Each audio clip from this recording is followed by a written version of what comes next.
പടന്ന കടപ്പുറത്തെ സന്ദീപ് വാര്യരുടെ റോഡ് ഷോയിലെ സംഘർഷം. 100 UDF പ്രവർത്തകർക്കും 80 CPIM പ്രവർത്തകർക്കുമെതിരെ പോലീസ് കേസെടുത്തു.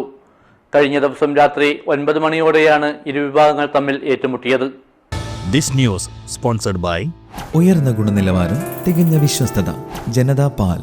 തൃക്കരിപ്പൂർ മണ്ഡലത്തിലെ തിരഞ്ഞെടുപ്പ് വിജയത്തിന് പിന്നാലെ വോട്ടർമാർക്ക് നന്ദി അറിയിച്ചുകൊണ്ട് സന്ദീപ് വാര്യർ നടത്തിയ റോഡ് ഷോ വലിയ പറമ്പ് പടന്ന കടപ്പുറത്ത് എത്തിയപ്പോഴാണ് സംഘർഷാവസ്ഥ ഉടലെടുത്തത്.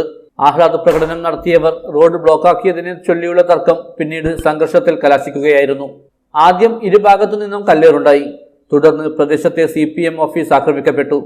പടന്ന കടപ്പുറം ലോക്കൽ കമ്മിറ്റി ഓഫീസായി പ്രവർത്തിക്കുന്ന PP ദാമോദരൻ സ്മാരക മന്ദിരത്തിനു നേരെയാണ് അക്രമമുണ്ടായത്.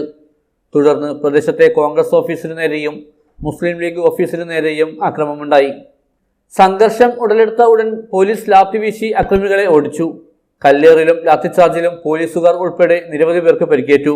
ഈ സംഭവത്തിലാണ് 100 UDF പ്രവർത്തകർക്കും 80 CPIM പ്രവർത്തകർക്കുമെതിരെ പോലീസ് കേസെടുത്തിട്ടുള്ളത്. News bureau, Cheruvathur.